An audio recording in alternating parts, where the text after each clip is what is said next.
Well, again, back to things that the public doesn't understand about policing. Patrol, and I'm going to talk to you like I'm talking to somebody that doesn't know anything, again, for our listeners, patrol are the guys that are answering the radio. They are trained to the radio, Yeah. okay? So if a precinct, let's say a fairly busy precinct in the Bronx, okay, it may only be turning out 5 cars, 6 cars that night. And each car is going to pick up, anywhere from, the high teens to almost 30 jobs a night. Try to fit that into 8 hours, Yeah. right? You're hopping, you're running, man. I'm talking about a busy night. Job, job, job, job. Move. Yeah. If you grab somebody for 2 decks of heroin on the corner and you go out of service, Yes. those 4 other cars have to pick up your 20 jobs. Exactly.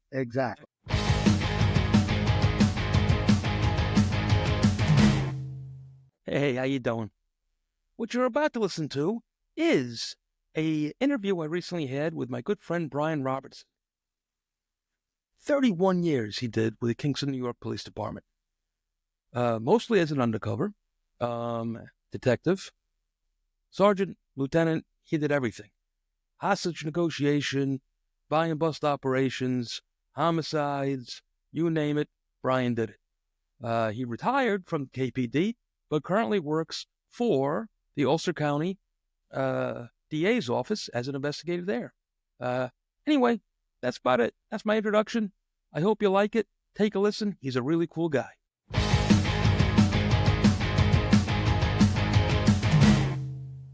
Hey, how you doing, Brian? Good to see you, my friend. Okay, I'm good, man. I'm good. It's good to see you Good, good. as usual. I'm glad we could get together and sit today. My listeners already know from our intro. I've known you for Jesus, Yeah. 23 years, something in that neighborhood now. Yeah. And you have a very interesting story. So, Thank you. yeah, you do. Thank you. Yeah. I appreciate you coming forward and asking me to do this. This is it's interesting for Well, I me. think it's going to be cool. I Yeah. think it's going to be cool. I really Very do. much. Very much. And without any more further nonsense, go ahead. Tell us how you got started, because I think the way you got started is in the police department. But let's back it up a little bit more. Tell us how you grew up a little bit. Yeah, absolutely. So I was I was born in New York and lived in Queens for a few years. My parents split. My mother moved up here, so we wound up here, and it was an interesting life because we got to kind of live upstate and have that. So up here is in the Hudson Valley. Correct. I'm sorry. Yeah, Kingston upstate. area. Just outside. A little bit out of Kingston. We were kind of up in the sticks a little bit compared to being on 12th Street down in Queens. You know what I mean? So it was a different world. So the way it worked for us, for me and my sister, was we were up here, and this is where we went to school. But all vacations and the way that they worked out the divorce stuff, I was to be, all summers were in New York. All summers were back in Queens. So that was the way it worked. It was great. I had a lot of friends in Queens. I got my friends to hang out with and play with in the street in the city. And upstate here, it was nice because I had a lot of friends up here as well, where you get to go do country stuff.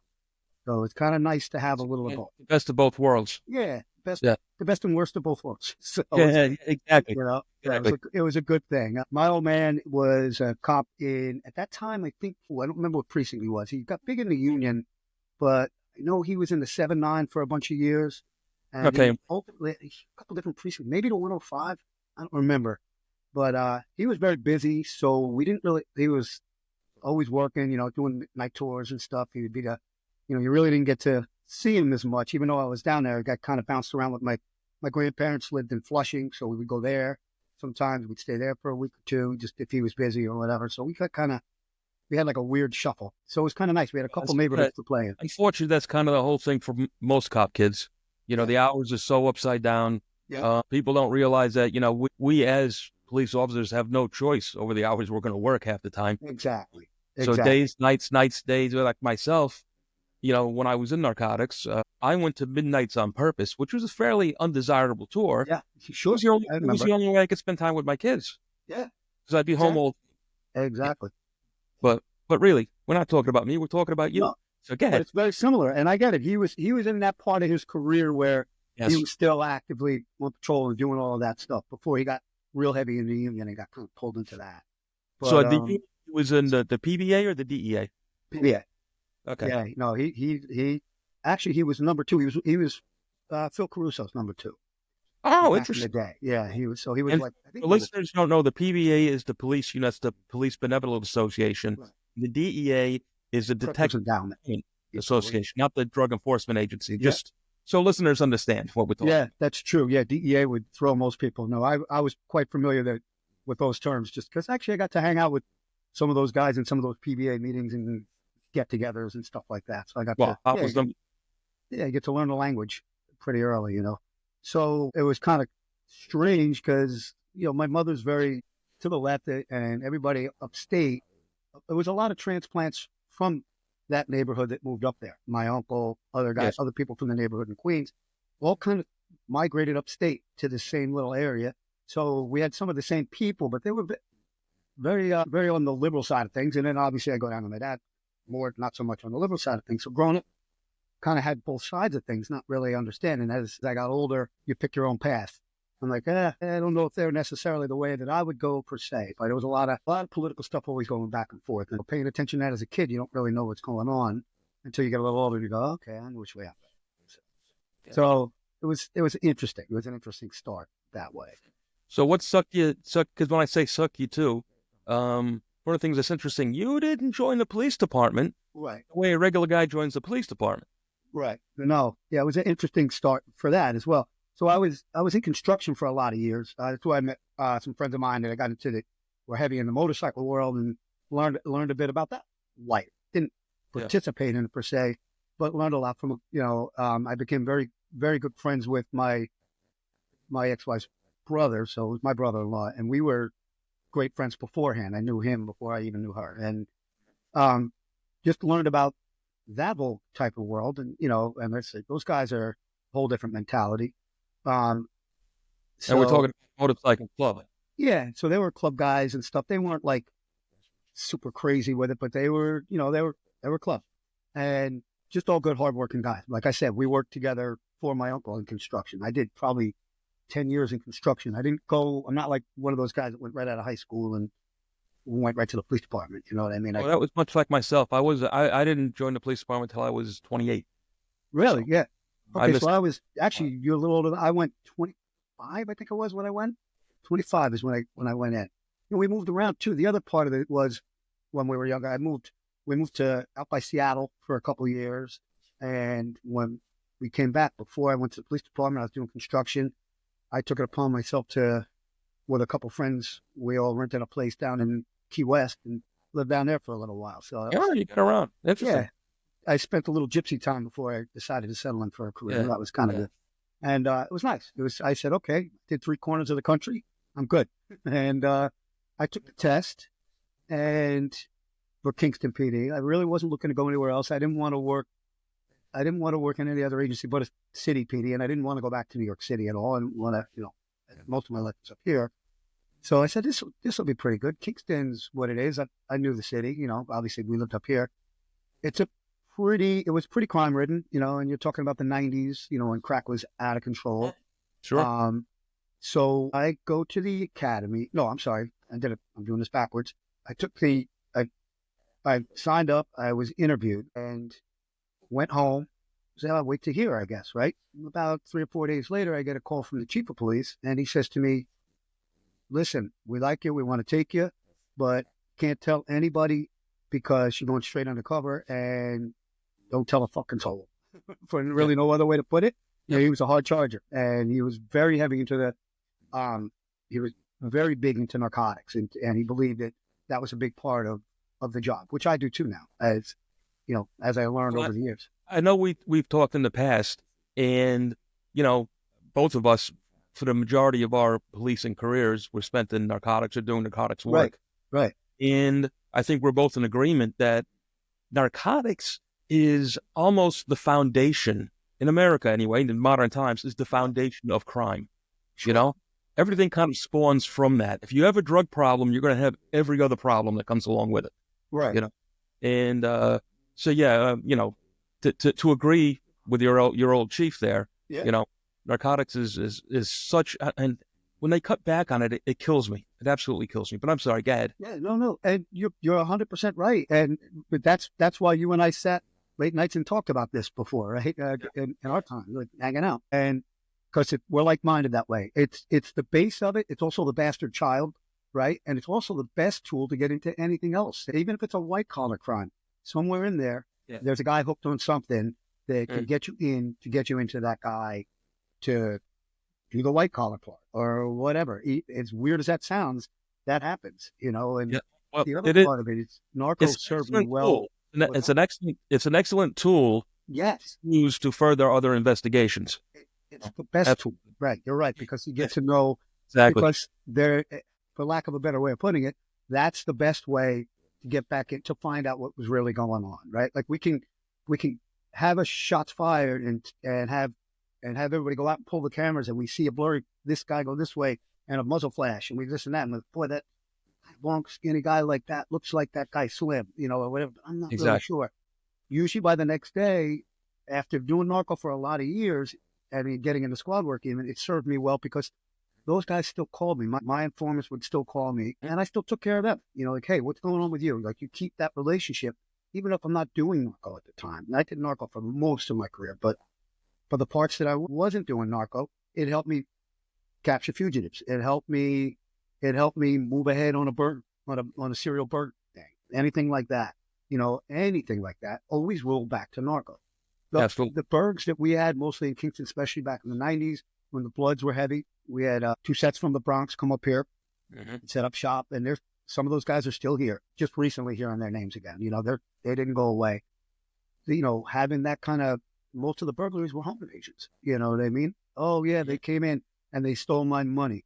Okay, your money meaning half a key of coke, which is going to be money, or your money. You know what I mean? So they still want justice. They just can't tell you what actually got stolen, right? So we know what time it is with that. And usually a lot of times there's a CI involved that maybe wasn't there, but whoever did it came back and told them all about it. So at least Mhm. gives it, okay, maybe I can't use him as a witness. Maybe I don't want to use him as a witness. He's a good CI. But I do have, it cuts down that time of like, we got to grind it out like a squad guy. We got to go and interview we got to do all the canvas, which we always have to do anyway. But all of that stuff, we can save a lot of time if we know Johnny Jones was the one that went into the house. You know what I mean? Absolutely. And now we can work back to forward instead of forward to back, or forward to back instead of Well, back to forward. so I get the story right. You didn't even attend the academy. You actually joined the police department prior to going to the academy to do Correct. it. Yeah. Sorry. Yeah, roll back a little bit. I know I kind of segued into something else, but yeah. So I went under. I couldn't tell anybody. There were people close enough around me that were removed from me, family that had drug problems, and it was obviously we didn't want to have anything to do with telling anybody and having that get out into the world. So, Mhm.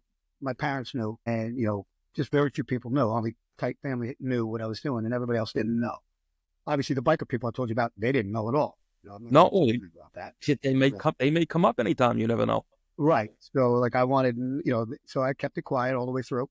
It was kind of a weird place to be because I think I was under for that first one, under for about a year and a half, maybe a little more. Only 2 years maybe. Yeah, because I skipped one academy. And then eventually when we cleaned up the case, we did a sweep. We took all the bodies, all the people I bought, and all the cases we made, and we swept up pretty big. So tell us now. Tell us, to be 25 years old, 26 years old in that neighborhood, right? Yeah. Young guy. Yeah. You have family who are police officers, so you have an idea of what police work is. Yeah. But here you are, no academy, and bang, you're thrown in as an undercover. Tell us about your first case. What was it like to step in raw like that? Never a day on patrol, never a day in uniform. You Yeah. know, it, Well, it had to be, I don't know, like something out of the movies. yeah, it was.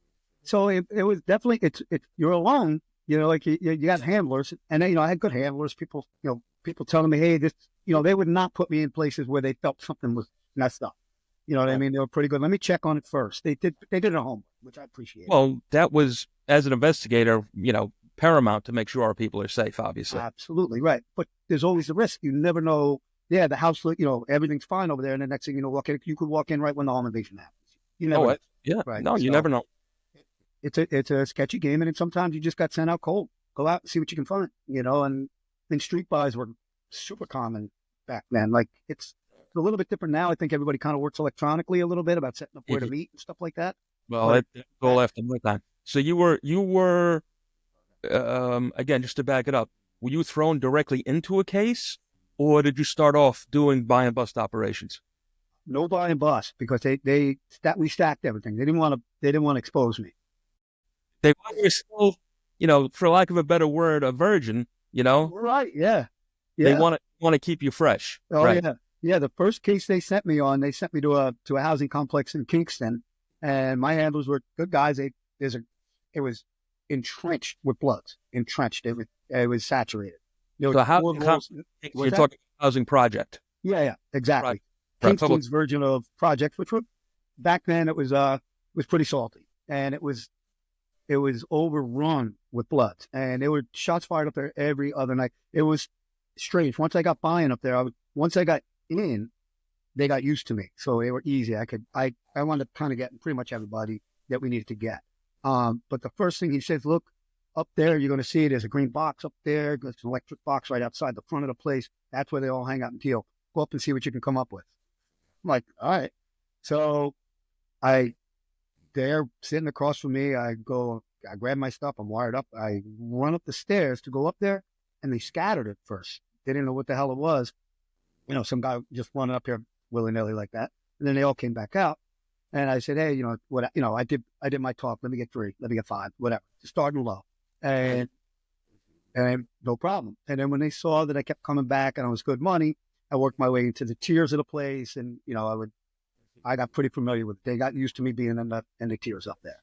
So Second you gain their trust, they let their guard down. exactly, yeah, they realized they're not getting, and especially because it was a long term case. They got used to like, well, after 3 or 4 or 5, they were basically like, yeah, he can't be a cop. You know what I mean? I think that's kind of how they were rolling with it, and it was good. But like I said, it was different. I would come back after a couple of days. I'm like, hey, those are new bullet holes. I'm like standing right next to him dealing. I'm like, that's kind of close to where I stand now. So it was a little Wild West up there for a while, and actually, I was proud of getting that done. I just did the grunt work. I just did the buys. The guys that they made the case and did the takedown on the end of that did a great job. That's where the brain power came in. It is a team effort. People don't realize that either. It You know, is, yeah. you go out, like for us, it was always 6 guys plus 1 or 2, 3 undercovers, depending on what you were doing for Right. those buffs. And sometimes a case could grow into numerous people, even though it's one detective's name on that case. Right. You got to credit it to 6 to 12 guys. Absolutely. Roll the game. Absolutely. You know? Yeah. Yeah. And especially without like decent backup and stuff Mhm. like that, which, that happens occasionally too. And that's horrible. You know what I mean? You need to have enough people there. You really do have to, you do need enough people. And people didn't know that game, especially. So Not again, everybody, I think, was wired for that. give us a little drama, And Yeah. again, not so much for me, but for our listeners and people watching on YouTube here, what was it like? First time you're thrown out there. I mean, can you remember? You have to be able to remember, Oh, right? The yeah. first you actually entered that building all Yeah. by yourself. You Yeah. know, Yeah. were you armed? Were you armed? Did you go without a gun?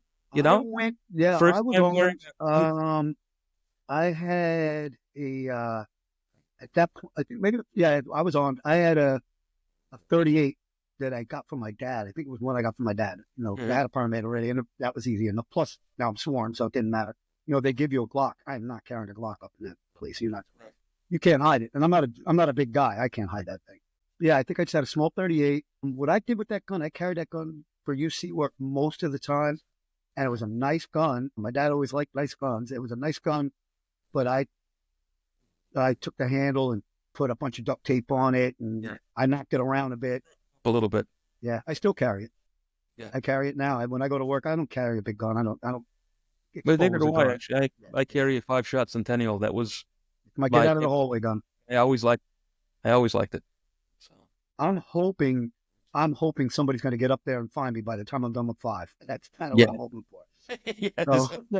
So Exactly. that was always my plan. And to be honest with you, I still carry that gun to this day. I carry that, when I work up at the DA's office now, so I still carry that gun. That's right. So you just mentioned you work at the DA's office now. what did you do? You did 20, 30 years on the job? I did 31. 31 years on the job. 31. 31 years. All right. And Right. predominantly in narcotics, correct? Yeah, mostly narcotics. And I moved up. I had a pretty good career. I did that. I did a lot of UC work. And then I went to the academy a year late. I Mm-hmm. think it was by the time the academy rolled around, it was like over 2 years in. And I went in to the academy. I had to go through the academy and go through the whole system. I'll run it back real quick. Funny part about when I got hired, I went in for the interview. I Mm-hmm. cut off probably about, I don't know, a foot and a half, 2 feet of hair and a giant ass beard and went for the interview. And the chief calls me up and goes, "Yeah, you're going to be an undercover, dirty up a little bit." Wish you would have told me. I just cut up 2 feet of hair, but I grew it back because I was under for again. So it's kind of, but, so then I go to the academy, cut all the hair off and go back to the academy and do my thing. And I went to patrol for a little while.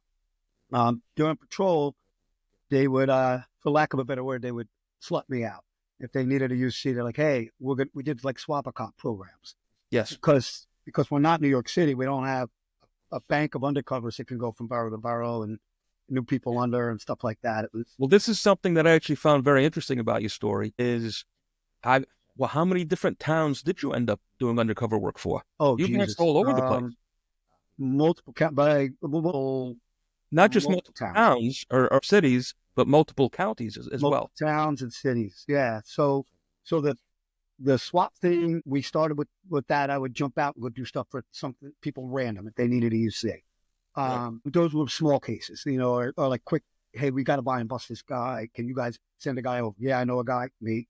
And then they would throw me over to whoever, which is great. I got to meet a lot of contacts and Yeah. early on, which is huge up in the Kingston area. Oh, absolutely. Because if you know you're looking for somebody in Kingston, but he lives in Poughkeepsie, Right. you know, or he's up in Hudson Yes. or Albany Yeah. or Middletown, wherever it is, people don't know these places. Many of our Right. listeners are from all over the world. Exactly.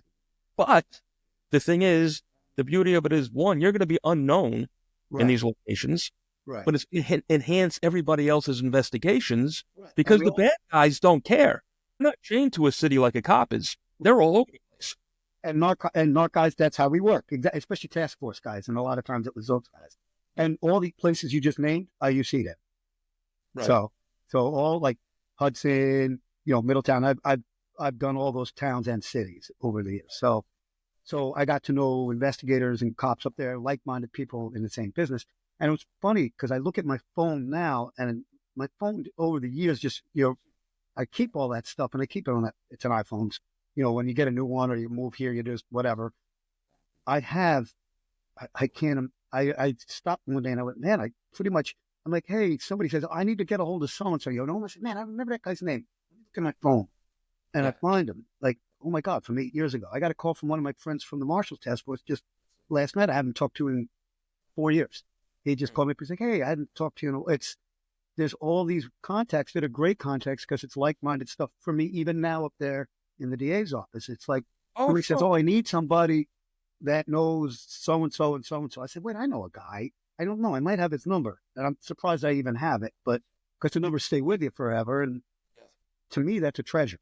Like that's just nice to have, to be able to one call them to help them, No, the the whole spread. contacts they're priceless, absolutely Yeah, priceless. yeah, And I had that myself from my very first CI that I ever had as a young SNU guy. And having a CI, a truly signed CI in SNU, was very unusual. So it was a good catch for me.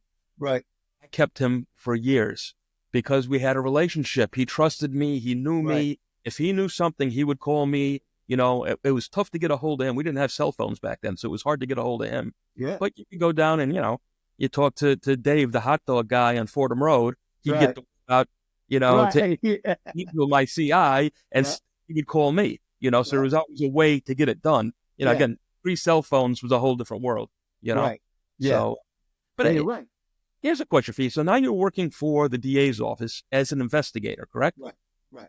Are you now a detective again, or is it What is the title there? So I'm an investigator. Basically, I'm in discovery. If they need us for something else, we'll go do it. So it's great. And this is the funny part of it. Right now, I call it KPD West because since I went up there, about 2 years ago, one of my detectives from my detective unit is now my boss. He came up as the senior investigator up there, perfect fit for it. And one of my other detectives that was in the squad with me as well. When I left KPD, I was the detective lieutenant, so I ran the squad. So those were all people. So all three of us, all three KPD people, are now working in this unit, and it's great because we're all like-minded anyway. And half of the cases, I'm still coming through cases that are coming in now that I worked on. That some of them that I was involved in, oversaw, whatever. Well, and same with my boss, and same with the other detective. So now all three of us are investigators up there, and I'm like, hey, wait a minute, you worked on that case, right? Or it's like, well, wait a minute, I worked on that case. Well, we all worked on that case because there are homicides that are coming up now. You know how it takes time. Most of them are large. Something that people don't realize. Sometimes you have you can go to a case could take years to come through fruition. Yeah. And, I had to go back several times after retirement for cases. And testify. Sure. Exactly. Yeah. Because you just don't realize that's still going on. Yeah. And it's literally, that guy got locked up 3 years ago. How long now? But it happens. It's crazy. Let me ask you now, when you were in, we keep saying KPD, that's the Kingston Police Department for people who what we're talking about. How did it work for you guys now too? When you became a sergeant, you got promoted to sergeant because you ended up being lieutenant, right? Yeah, I was patrol, but I got promoted to detective sergeant. I never worked as so a was it because I didn't know, that was my curiosity. If there was a title for that, it was detective sergeant. So you remained a detective at sergeant's pay and a sergeant at the same time. Right. Yeah, it was strange because I was. I'm sorry. What's that? Still conducted investigations. Yeah. What happened was I was at patrol for a few years. I did my midnights and stuff, and I think I made it to 4 to 12, and then they were using me for narco back and forth. I got promoted, and I got promoted into narco as a detective. So now I was making cases in narco. So now I was on the other side, running CIs and so on and so forth. And then I worked my way through that for a while. I was in a couple of different units. I got farmed out to state police for I think about 2 years, a year and a half, as in a task force down in Newburgh. And I UC'd like a lunatic down there for those guys.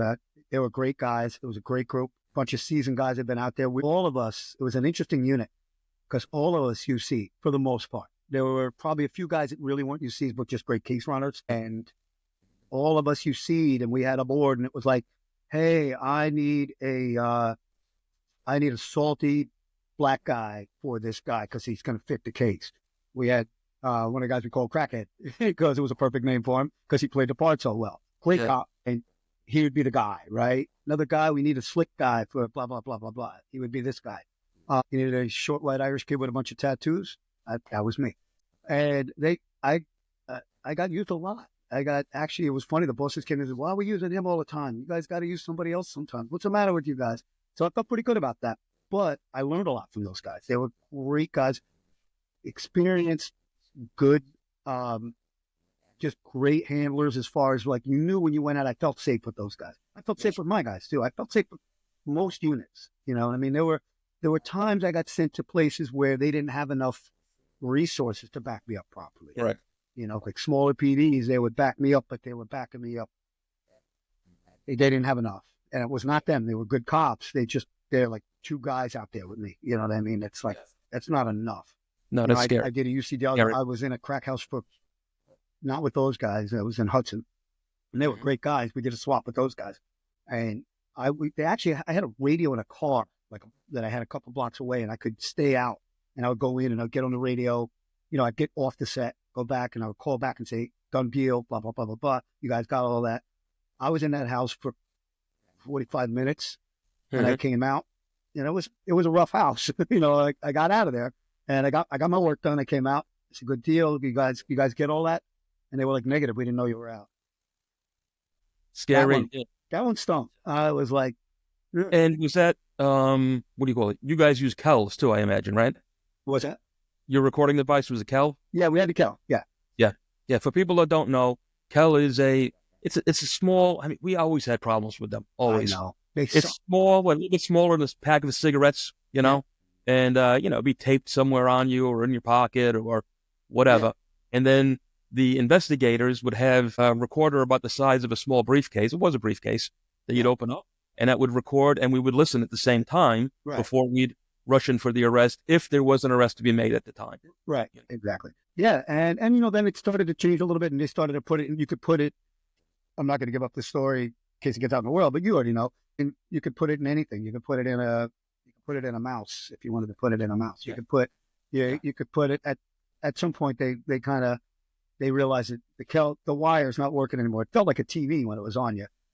I imagine. First time I put that thing on me was hot. First of all, it had the wire, and I was like, this thing's like walking around with a TV on my chest, but it felt like it to me. Meanwhile, you didn't see it. But yeah, that was a little creepy, and it was not their fault. They just couldn't, the connectivity wasn't there. And manpower is always an issue. Yeah. And that, and again, I never knock anybody wherever you're working, this nonsense where some departments think they're better than others. Right. A serious situation is a serious situation, man. And you really, really want to have that team behind you. So, believe me, I understand that 1,000%. Yeah. It's your lifeline. Because if you yell avalanche or whatever your code word is, you're hoping somebody's coming. You got some good meat-eating guys coming your way to, save you. And when you find out that they didn't even know you were out yet, you know what I mean? That's a little creepy, And again, not their fault. It was just the system they had. Here's the thing, and I'll ask you this. We must have talked about it sometime in the past. But now getting back to, talking about experience, talking about, how things work. Now with all this anti-police nonsense that's been going on the last 10 years or so, all right? Less and less people are taking the test. Less and less people are joining. Listen up. This one's important. As a rule, I never stump for charities because most of them don't hand out as much money as they collect. And that's a sad fact. But not Tunnel to Towers. These guys do the right thing. They have an A+ rating from Charity Watch and a 4-star rating from Charity Navigator. That's like the #1 charity watchdog group, with over 93% going towards the families of veterans and first responders who have lost their lives in the line of duty. For only $11 a month, and it's easy. Just go to t2t.org.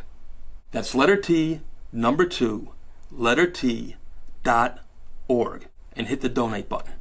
Do the right thing and do good for the families and the veterans and the first responders who do good by you. It's only $11 a month. Thanks, and all the best.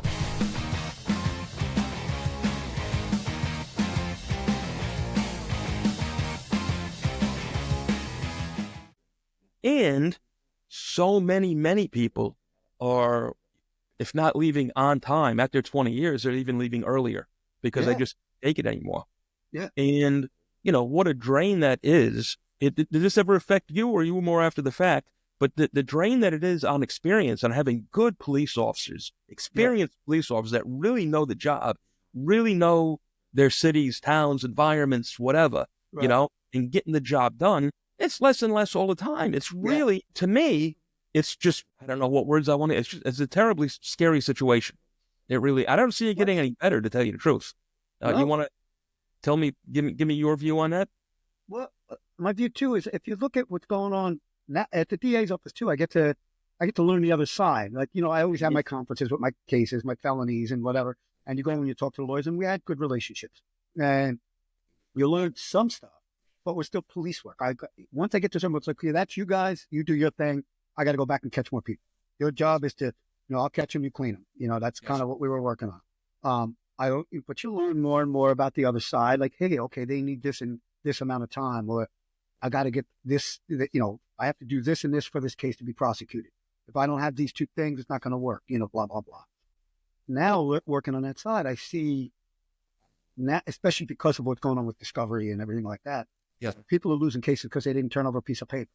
You know what I mean? It's ridiculous what's going on. It's absurd, but kind of got me a job to some degree, so I get it, and it's important, and it is important to get all that stuff in and keep it moving. But there's a lot less humanity in it. It's like, it's just digital. You need this, and if you don't have this, you don't have this. So, going back, you learn how to work with the lawyers on that part. Sometimes they're like, well, we need this and this. I said, that's ridiculous. We're never going to be able to do that for you. Well, we need a video of him stabbing, but it's not going to happen. You know what I mean? But we will give you all the evidence we can to get you close to that point. Mhm. So that was always the grind. Now I get to see it on both sides of it, which is kind of, it's interesting. It's interesting for me. It's interesting, and although you can understand from, well, one thing like I always like to say, you probably heard me say this before, you know, I don't even know why they call us law enforcement half the time, because you and I don't get to enforce shit. You know, Right. we scoop up the bad guys, we hand them off to the court system, you Right. know, and it's the district attorney's office and the judges in the court system who decide, you know, what's going to happen. Exactly. Um, but when it gets so uptight like this, you know, they're not hurting us. They're not hurting the police department by No. not prosecuting these cases as much as it aggravates us and hurts us. And why are we working so hard for this? You're hurting the victims, man. You're Yeah. hurting the public who are Yeah. not served properly. You know, Exactly. with your Exactly. with again, if not so much even silly technicalities, Right. okay, which 9 times out of 10 are pretty silly, or political will because the DA's office doesn't want to look a particular way, you know, be it racist, sexist, Right. Right. bearing, Right. whatever, Right. okay? But all in all, too, it's the thing where they, you know, desperately want to win, all Right. right? Right. If you know where I'm going with that, Yeah. if there's no win, if they don't see a touchdown, they're not going to make the play, you know? Exactly. Exactly. It's just true. And yeah, that makes it hard. We do our best to do that. And we're like, hey, this is as good as it gets. And they're like, well, why can't you do more? So that was the thing. So, but now I kind of see both sides. I get it on their side too. They're like, I'm Yes. not going to win this. And I got 6 more stacked. So Yep. let's Yep. take the wins and we'll plea these out, you know, or whatever. I get it. And they make it harder and harder. That's the whole, like, and the other part I'll say is drug cases now, people are not just doing the time. It's not that, it just seems to me that you have to be a 2 or 3 time FO and catch another A1 before you're going to be going to jail or prison. I mean, you know what I mean? So it used to be like, hey, we know this guy's a violent guy. He's a serial burglar. He's a home invasion guy. He's all those things, but he's also a drug addict. So back in the day, you get him on a couple of good drug sales, possessions, or whatever. You put him in prison for a couple of years and he's not killing people, breaking Right. into people's houses. Because that's not just another drug dealer's house, which Mhm. that technically makes them a victim. It's innocent people. They're doing burgs to support the habit, and they're doing burgs or they're selling drugs to support their habit. So all those things, if we can get in with the drug angle, it's a lot easier than sitting on the guy, following him around, trying to put a tracker on him and wait till he does a burglary and hurt somebody and say, aha, we got you. So Correct. Correct. that tool isn't the same anymore. It's, Mhm. I mean, unless you catch him with a lot of weight, these guys are back out before I get the paperwork. You know, it's insane. I remember locking a guy up one time. He had 89 priors. 89 priors, you know? Yeah.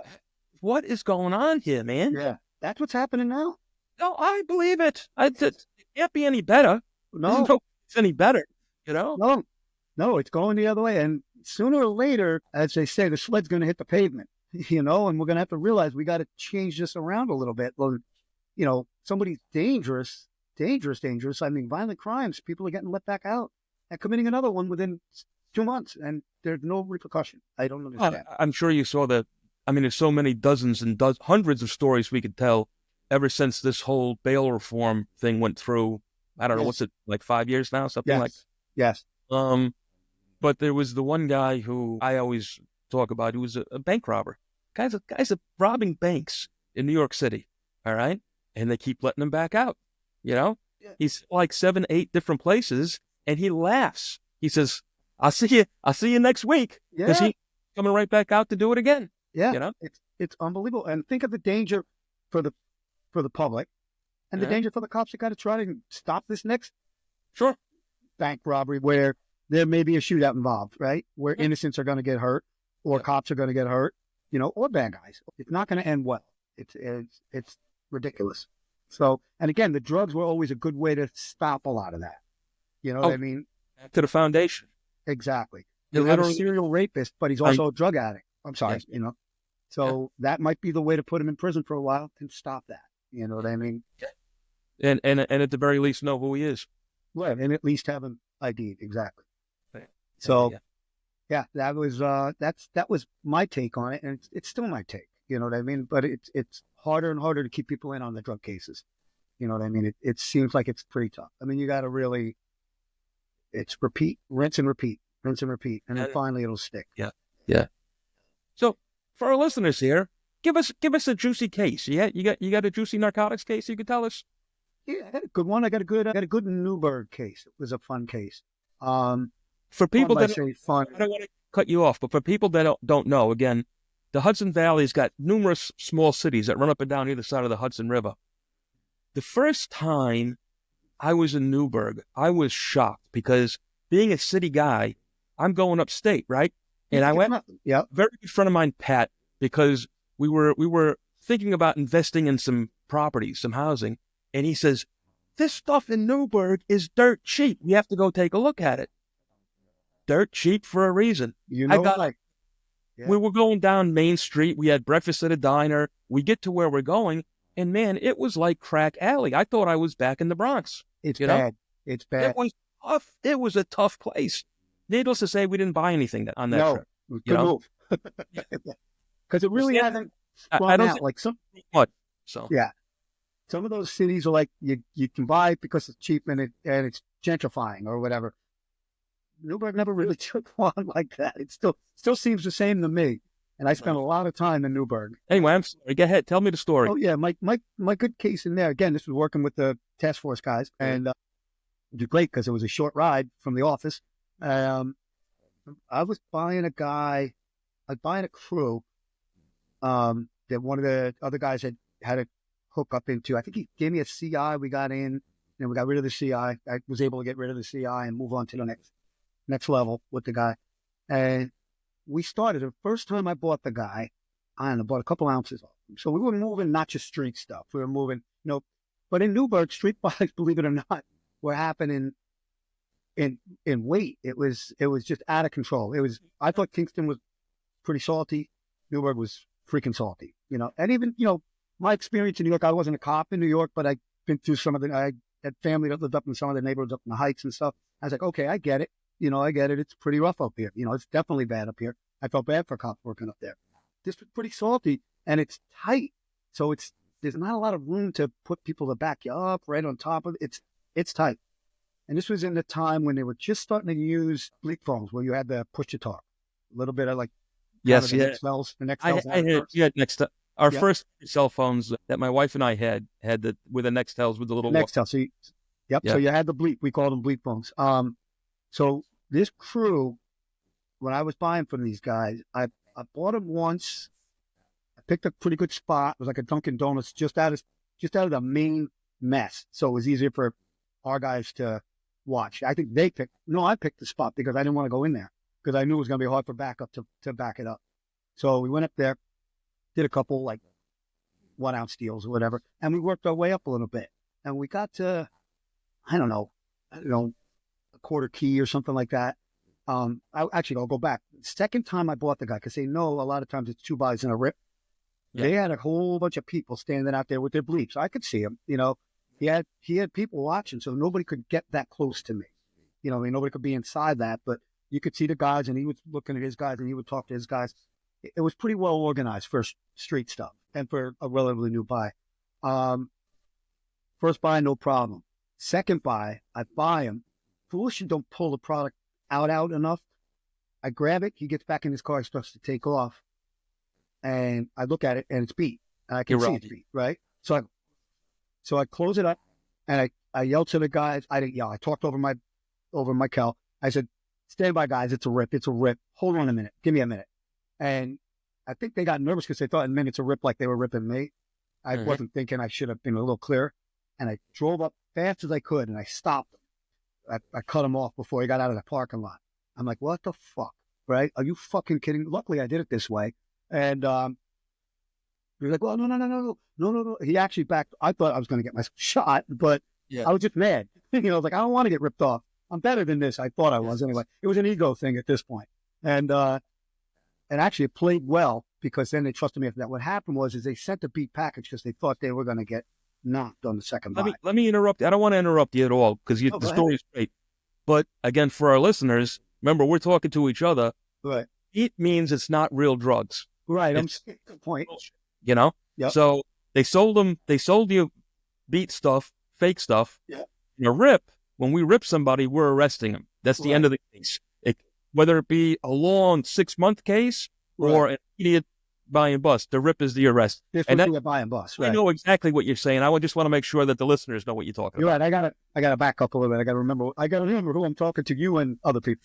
Exactly. But, so I pull up, I break his balls a little bit. I'm like, this is bullshit. Money back, money back. No. Okay. Money back. Get the money back. Goes, I'll be right back. I said, okay. I told everybody, stand by. I got back in the car. I said, stand by. I think we're okay. Hold on a minute. He drives down the block. He comes back with the right package. So worked out good. And I don't think they ever thought a cop would be that stupid to run back up to the car and jump in his shit about it. So I got in good with the guy, and we bought him. We got great buys on him. My last buy, we did a buy and bust. We did get him. I went there. I had a nice car. How many buys did you make off this guy? I think I made like 3 or 4. What's that? What would be normal for you guys now consider it a case? You understand what I'm saying? So it's not just a buy and a bust. You're looking to rip this guy good, right? Yeah. And we're trying to pull some other people in. You know, you want to bring more people in. You want to get more product. You know, I assume on occasion you like to add the gun because it pisses it. For us, adding the gun was the icing on the cake because it really made the judges mad. Absolutely. Makes it a much better case. And this was a tight crew. So we were seeing more and more people involved, and it was up to them to identify people because they're out. They had perimeter watch. You know, they were more organized than your average street crew for sure. They were next level. You know, they're not necessarily, cartel, but they're above the guys that you normally go out and just do some buys with and get appliances from. Yeah, they're not street guys. Yeah. They put in some work. They had people that they worked, that they ran, no doubt about it. So a few buys in, whatever, we're getting up to a point. I had a nice Acura because I was a little bit more than just riding around in a piece of shit car, just buying head stuff. So I go back third or fourth buy, and we're going to do like half a key for the car. I was going to sell him the car for half a key or something like that. You know what I mean? We're working in that level, so it's kind of cool. But I was like, I already knew this was going to be the last deal with this guy because the plan was a rip. I was going to tell him, look, man, this is a lot of money. I put the money in the trunk. That was my word to get the hell out of the car because you know the deal. We don't want to be in the car when people start getting pulled out of the car. So I'm going to be out of there. So that being said, we sit there and we're meeting at a Dunkin' Donuts just outside of town every time. And he gets in my car and we're comfortable now. And he's got a cup of coffee with the lid off. And I looked at myself and I went, shit. There goes the interior of this car. Because I know I remember thinking in my head, I know it's going to happen to this guy in about 5 seconds. Yeah. But, damn, he's going to ruin the interior of this car because it's going to be a shit show when they yank him out of here, right? So like, well, not my problem. I get out. I say, hey, money's in the trunk. I get out, pop the trunk. I get taken down by one of my guys. Actually, a little bit rougher than I thought he was going to be, but he put me into the trunk. I don't fucking move. Got to keep it realistic. They go in. Realistic. What's that? You got to keep it realistic. I know. It was a little realistic. I was like, you don't have to point that gun right at me. We're good, but all good. And he was a great guy. He was a good backup. I've known him for years. They pull him out of the car, and the interior goes to shit because the coffee goes flying. The 5 guys that were doing the overwatch start to rabbit. They run all 5 different directions, and it was hysterical. This is the funny part of narco, right? And you can appreciate this. So all the backup were chasing all the runners, right? All the overwatch. The senior investigator, the boss on scene, runs his car. He's chasing a guy who runs over a fence, jumps over a fence, crashes through the fence, crashes through another fence. He just on this guy and chases him down. 2 of my guys not my guys, the backup guys were chasing 2 guys on foot, and they got vests on and stuff, so they're running, they're getting tired. The guy I told you was crackhead, commandeers a bike, and he's a backup that day, and he gets a bicycle, and he starts riding up the hill, catching the guy, and he tells the other guy running, hey, grab the other bike real quick, and they chased him down on bicycles and caught him. So it was kind of a cool thing, but it turned into like a foot pursuit, and everybody, all the local cops are involved now. It's a shit show. Um, I get thrown in the back of a Newburgh car, handcuffed, right? Because we're still not exposing me. So I'm still a caller. I'm in the back of this car, and I don't even know the kid's name. Brand new cop in the front of the car. It's like 100 degrees out. It's August or whatever the hell it was. And I'm like, hey, man, crack the window a little bit. You know what I mean? Man, just sit tight. Don't do that. I was just being a jackass, right? Just being a jackass all the way down there. I'll leave it at that, right? So So the cop also didn't know that did you not were, know. Newburgh did not know about right. they just, so Yeah. I was just another scumbag in the car, right? Mhm. So I'm in the car, I'm cuffed up. He's driving down there. He takes me to headquarters, gets me in the Sally Port. You know, by now everybody's down at Newburgh PD. Gets me in the Sally Port and walk me through they walk me into the tank. And my guys are there and they go, yeah, unhook the detective. And the guy's face went white. It was like shit. And I got done. I said, hey, no hard feelings, but you never know who's in your car. Be careful. That's right. He took a payment. I said, we're good, man. We're good, you know, but Yeah. so it was a wild case. But that was a good kind of wild case to be involved in for sure. Yeah. Stuff like that. There were good cases. And like I said, great people to have at your back. You know what I mean? They were good guys, no doubt about it. So for me, that's the undercover stuff. It was a lot of that. It was just like I said, from city to city to town. I did Middletown as well, New Windsor, all through Orange County, Well, so Boone again, County. back to me, again, not looking down and talking shit about upstate, but realizing how much drugs there are upstate. I mean, we know drugs are everywhere, Oh yeah, but coming from the Bronx, you think, this is drugs headquarters. Every cop thinks that, of course, yes, But explain a little bit again to our listeners just how rough some of these little towns are. yeah, They're large towns, small cities, right? correct. Is Yeah, that a good way right. to describe them?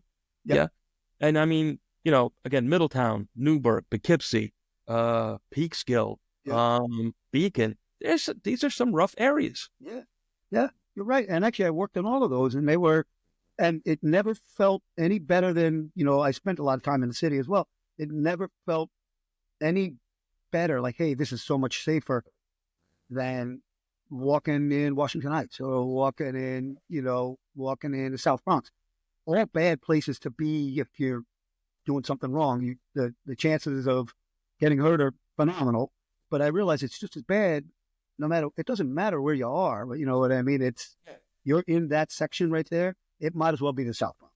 You know what I mean? The backup might be tougher because Well, you guys can't get in as tight. But and a lot of times too, what people fail, I say these things, sometimes I repeat myself so much, I don't want to be boring.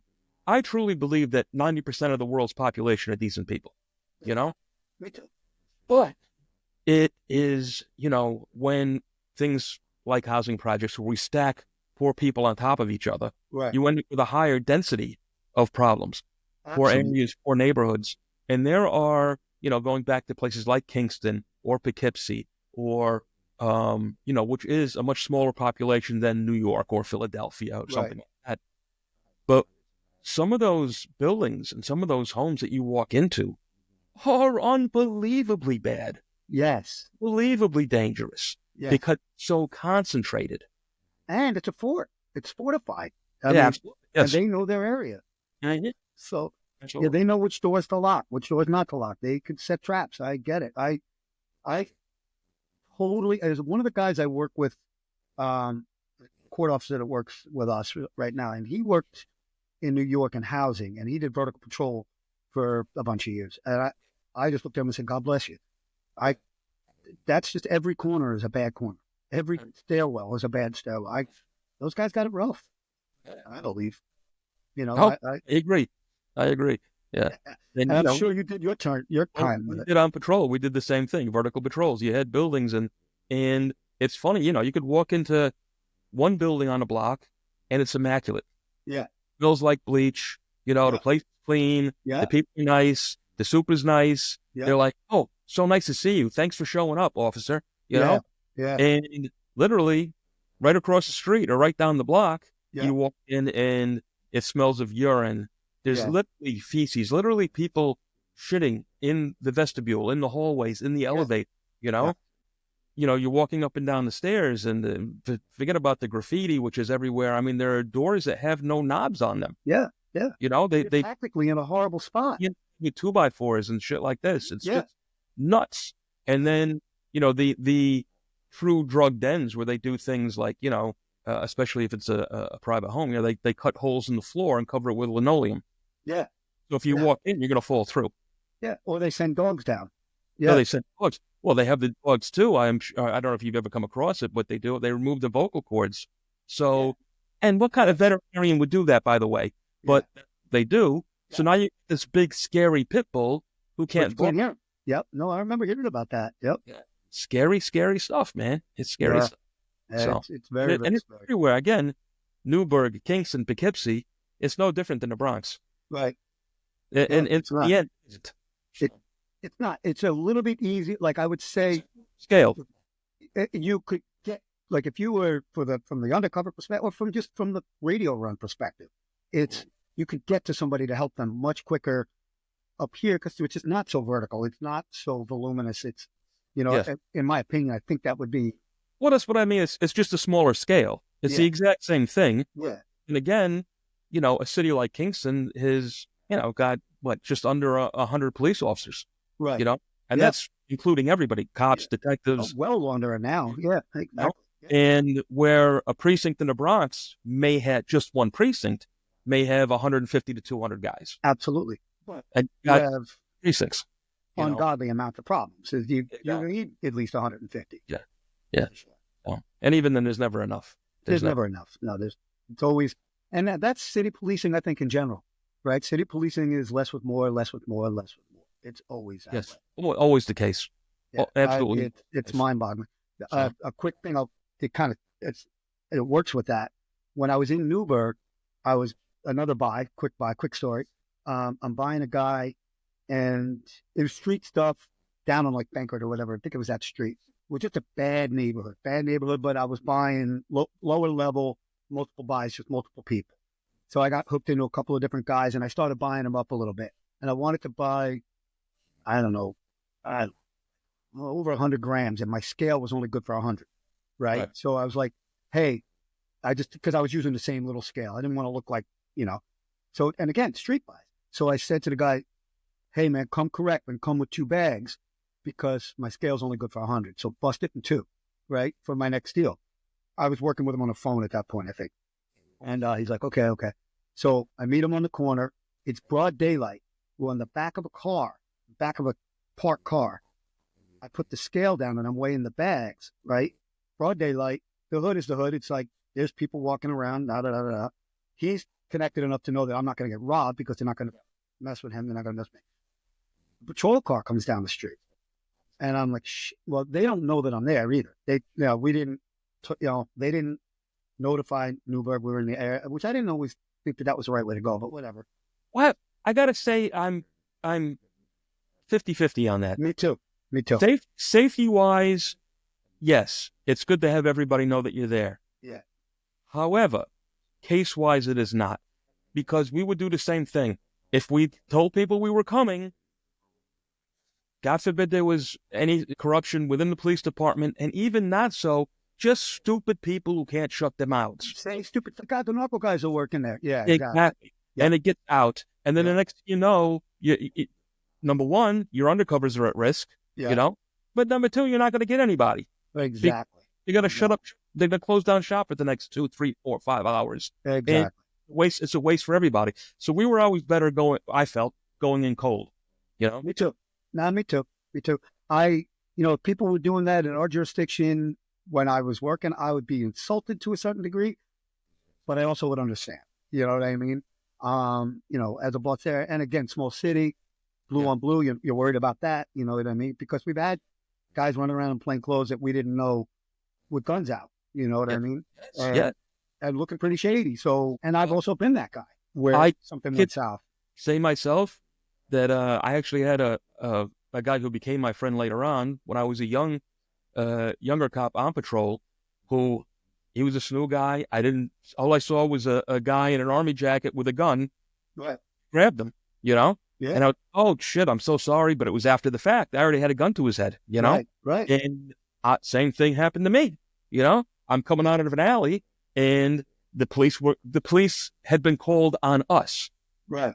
As I'm coming out, and I have a gun in my hand because we were just chasing bad guys. Right. I got a gun, boom, right here in my face. Right. And whoa, it's a bad place to be. Yeah. Well, we gotta. Yeah. And yeah, as the plane clothes, you gotta kind of fold down. You gotta be like, okay, okay, okay. You can't be like trying to reach for a shield. You're gonna wind up getting shot.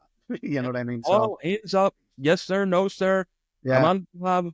it's very sketchy. On the job. I'm on the job. And again, I wasn't even an undercover, but again, just being plainclothes. Working anti-crime, It's close enough. Yeah. narcotics. You're running around, and and I'm a very cop-looking guy, especially, but people are afraid. You are, you're not. And the guy, you're not in uniform. He's got to make that decision. That's a scary. We stuff. grabbed I agree with you. I grabbed a guy one time. Funny, he wasn't a New York City cop. I think he was from White Plains, if I remember correctly.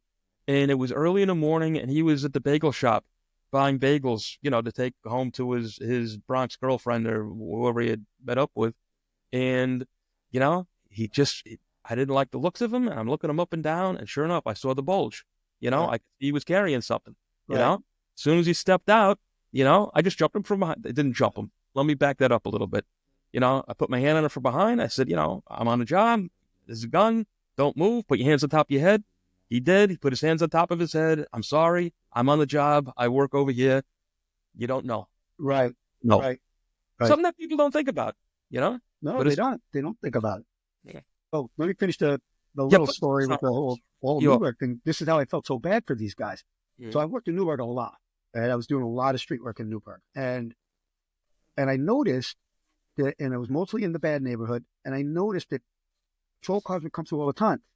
So this one case there, I got 2 bags of coke out, a couple of ounces of coke, and a few ounces of coke, and a scale, and me and this guy are doing an obvious drug deal. Everybody, it's not hidden by any stretch, but it's a busy city, and like, hey, this is what we're doing. I'm like, all right, here we go. Patrol car comes, and I tell my guy, I'm like, yo, man, watch out, cops. He's like, yeah, don't worry about that. And I'm like, what? And what happens is, it's not because the cops suck. They were good cops, but Newburgh cops, what I noticed, every time I saw them, they were moving to another job.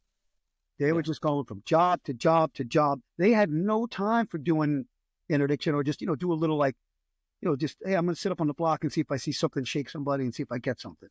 They had no time to do proactive police work. And I felt bad for them. What they were more nervous about is the guy sitting up 3 blocks in a little Acura or, that nobody knew or a little piece of shit Fiat, guy made them nervous.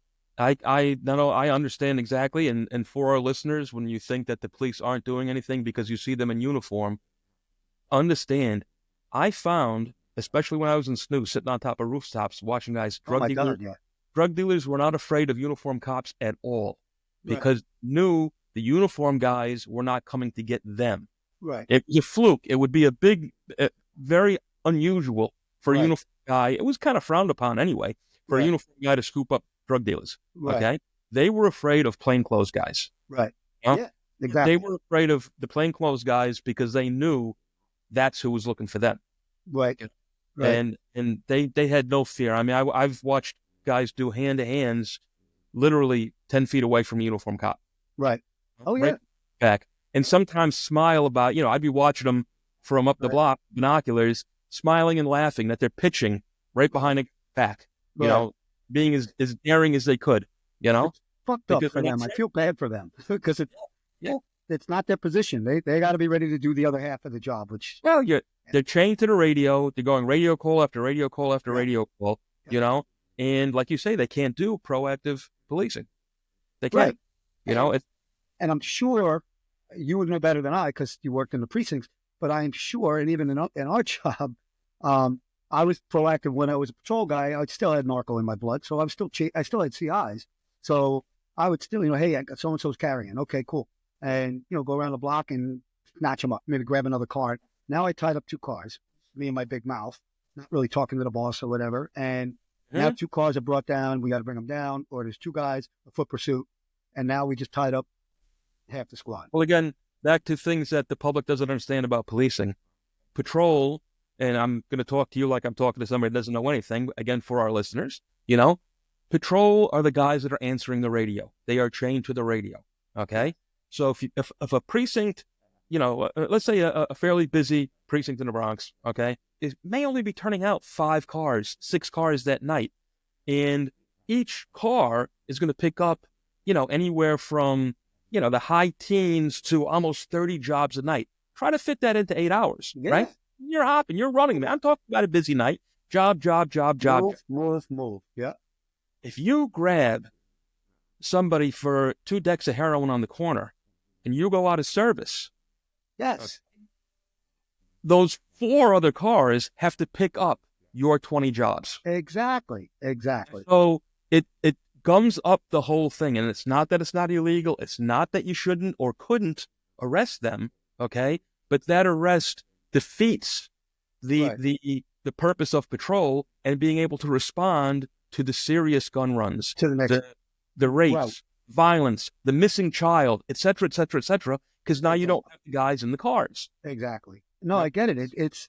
And that's kind of what I was saying. We had that on the same smaller scale. You know what I mean? It's you have cars, but team. Yeah. You have detectives that go and investigate everything after the fact. It's just very reactionary, sadly, but you can't pull a car out of service for some nonsense, $20 of heroin. Possession 7th. Yeah, exactly. Can't do it, and people if you're inside doing that, yeah.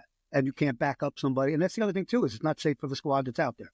Because now you're that many less for response. Yeah, exactly. So I get it. And people don't get that. And it inevitably, that's the time that stuff does, it's the fan. Yeah. And now you're down. Now you're down 2 or 4 people because they're in with collars. Yeah. And Murphy's Law kicks in every time. Never fails. You have the quietest shift all night. You grab one guy and all hell breaks loose on the other side. Murphy was Yeah. So, funny thing about, you were talking too about being plainclothes, just going back, I was wondering my silly story with it. Chasing somebody plainclothes because that's what had to happen. We're working and something went bad and we're back in the patrol. My guys knew me, so I wasn't worried about blue on blue, but we're chased. They're like, hey, foot pursuit, blah, blah, blah. We were working in the neighborhood, so we jump out to help. So running after the guy pretty quick. So compared to some of the guys on the shift, so I wound up getting up to this guy, catch him, turn. He's fighting with me a bit. I get him squared away. I got him on the ground, flatten him out, and he's still trying to hit me. I'm like, I don't want to have to fucking smash him, but I'm like, hey, settle down. I'm a cop. I'm in plain clothes, right? We're doing a straight plain clothes detail. He looked up at me and went, are you sure? Yeah. And I was like, think so. Oh, it's like the funniest reaction I ever had from somebody. It wasn't like he kept fighting or whatever. We both stopped. I'm like, hey, settle down. I'm the police. I'm the cops. And he was like, he thought I was robbing him. And I just said to him, I'm pretty sure I'm the cops. We're good. And he's like, all right. He settled down. Yeah. It was like, I got to remember, like, maybe, get a shield out or something here, make this a little easier next time. But you can't figure it out. You're out, you're running, you're chasing. You chase the rabbit. That's what you do. So that's funny. Yeah. Those things they're hysterical. Well, you know what, my friend? It's been really, really good sitting with you here. Yeah, you too. It's been a little over an hour. I think we'll call it an episode. Yeah, you're right. Fortunately, with all this stuff you got to talk about, because I know you do, I think you definitely will come back and sit with us again, will you? I would love to. Anytime. Yeah, because we got to get some of you. You barely told any stories here. We were talking so much. Yeah, but we did solve all the world's problems. So that's what's that? We did solve all the world's problems too. We did. Yes, absolutely. So all right, Brian, thank you very, very much, my friend. I really appreciate you for having me. I really appreciate it. Yeah, hopefully we'll have you back soon. Absolutely, sounds good. All the best, my friend. Thank you. Thank you, my friend. Bye-bye. Hey, thanks for listening. Thanks for watching. I hope you enjoyed that conversation I had with my friend Brian there. Pretty interesting guy. We will definitely have him back in the near future because he had such a long career and so many stories he could share with us. I'm sure you'd like to hear him. More importantly, do the right thing right now. Hit that like, hit that subscribe, so you don't miss our next guest. That's it. That's all I got for you. Thank you very much. All the best. You are.